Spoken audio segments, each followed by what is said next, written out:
Chapitre 13. Une quête de légende. À présent, notre mission consiste à retrouver le mage maléfique qui a empoisonné Dragonia.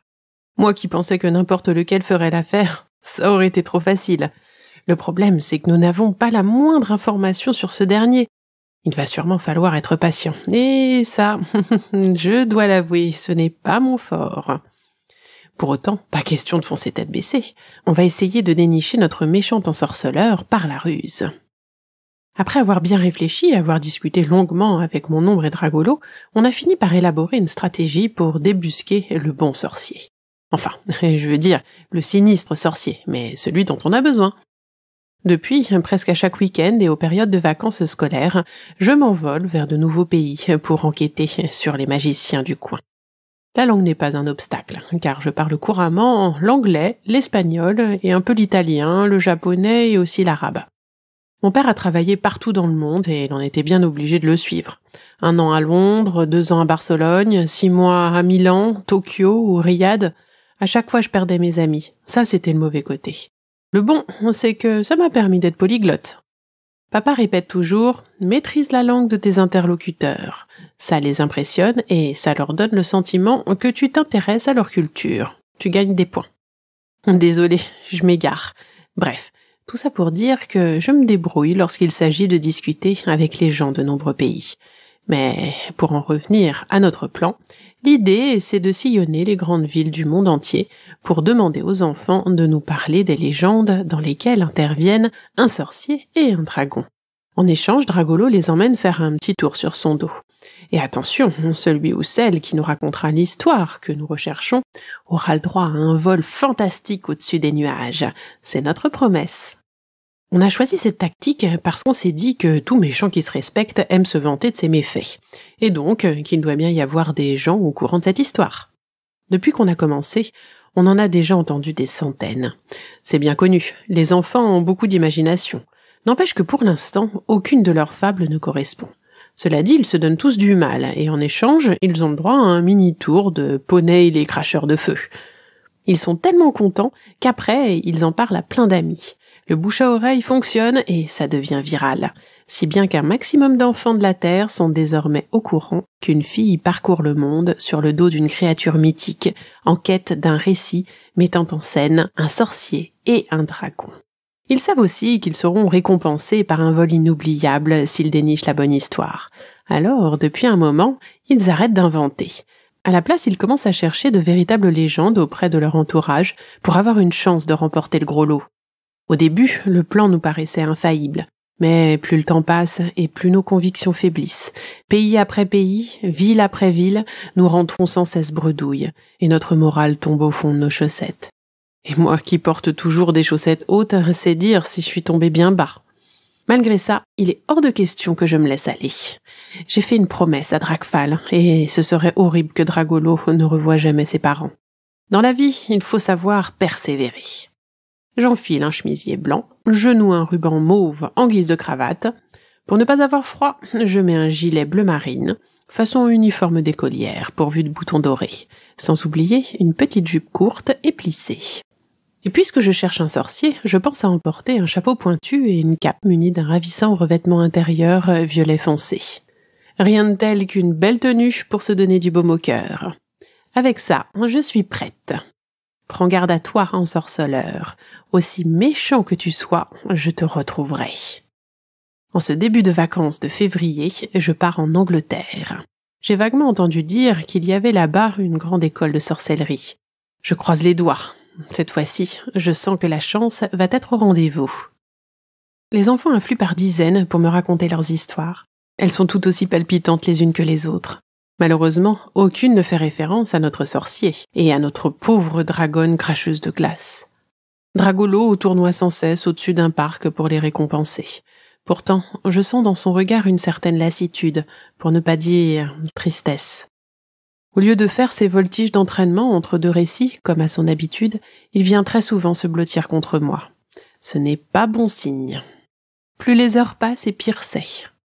Ce n'est qu'au moment de repartir qu'on me tapote l'épaule. Je me retourne pour me retrouver nez à nez avec... Waouh, un garçon super mignon. Il doit avoir environ mon âge. Il a des yeux marron clair, très très clairs. Je n'ai jamais vu ça. Je reste scotchée à son regard. Une multitude de petits éclats orange constellent ses iris. Il détourne la tête. Flûte. Je n'aurais pas dû le fixer de manière aussi insistante. J'ai l'air de quoi, moi, maintenant? Vite, faut scruter autre chose. Ses cheveux. Ouah, la superbe tignasse châtain foncé. Zut de zut, je continue. Je me rabats sur ses vêtements, très soignés, avec un col blanc qui dépasse d'un pull en V bleu marine, avec des armoiries brodées au fil d'or sur sa poitrine. Il a le look d'un écolier sérieux des beaux quartiers londoniens. Par contre, à sa place, j'aurais évité le revers apparent au bas de son pantalon. Ça remonte trop et on voit ses chaussettes. Mais à part ça, il a fière allure. Mes joues s'empourprent et un sourire de groupie se dessine malgré moi sur mes lèvres, pourvu qu'il ne remarque rien. Mon ombre, quant à elle, a tout compris. Elle me secoue la jambe histoire de me ramener à la réalité en pointant du doigt Dragolo. Ses pupilles se sont étirées en mode reptilien. Des plis sont apparus sur son front et il fixe le nouveau venu comme s'il voulait en faire son déjeuner. Je la questionne discrètement. J'ai raté quelque chose? Qu'est-ce qui lui prend? Tu crois qu'il veut boulotter les armoiries de son pull parce qu'elles sont dorées? Je dirais plutôt qu'il est jaloux parce que tu dévores littéralement le garçon des yeux. Enfin, je dis ça, je dis rien. Le regard du jeune Apollon oscille entre Dragolo et moi sans choisir sur lequel d'entre nous s'arrêter.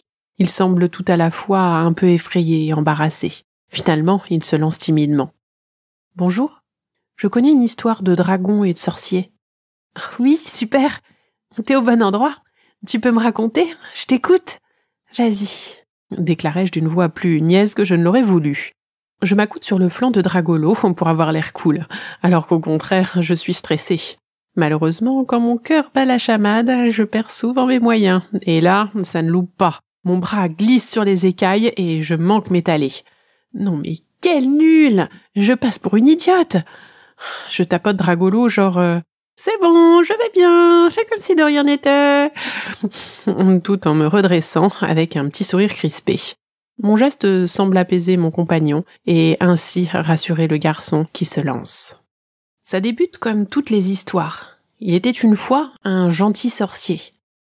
Ça commence mal, pensais-je. Qui avait fabriqué une potion magique pour inverser le comportement des dragons. Déjà plus intéressant. Il voyagea jusqu'à une île réputée pour abriter ces grands reptiles volants. Là-bas, il trouva une méchante dragonne qui crachait de la glace. Non! Alors il versa le contenu de sa fiole dans la source et il s'en alla bien vite pour éviter de finir congelé. Il imaginait revenir quelques mois plus tard pour vérifier l'efficacité de son remède.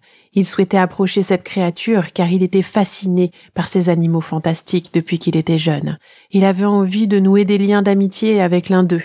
C'était son plus vieux rêve. Seulement, le sort en avait décidé autrement. À son retour chez lui, il mourut d'une violente crise cardiaque. Il n'est donc jamais reparti là-bas et personne ne sait s'il a réussi à rendre la dragonne gentille. Au fur et à mesure du déroulement du récit, nous avons le sentiment que c'est le bon. Même si, je le vois bien, cette version faussée de la réalité fait bouillir Dragolo. D'une caresse de la main, accompagnée d'un regard compréhensif et complice, je lui fais signe de se calmer. Il nous faut en apprendre davantage. Ce n'est pas le moment d'effrayer notre conteur. Je fais au garçon un grand sourire, un peu forcé cette fois, car la tension monte. On s'approche de l'objectif et il est hors de question de passer à côté de cette opportunité. Mon histoire était trop courte et pas très intéressante pour vous, je suppose. Je me doutais que ça ne suffirait pas, se morfond-il. Par contre, tout est vrai. T'inquiète pas, c'était super, mais j'ai 2 ou 3 interrogations. Où as-tu entendu parler de ces événements? En fait, le gentil sorcier était mon grand-père Augustus. Ah, je vois. Et est-ce que par hasard tu aurais conservé ces grimoires ou bien des parchemins sur lesquels il y aurait la recette de sa potion magique? Oui, bien sûr. C'est mon père qui a succédé à mon grand-père. Dans la famille, nous sommes enchanteurs de génération en génération. Il a donc poursuivi ses recherches. Et lorsque je serai plus âgé, ce sera mon tour, dit-il fièrement.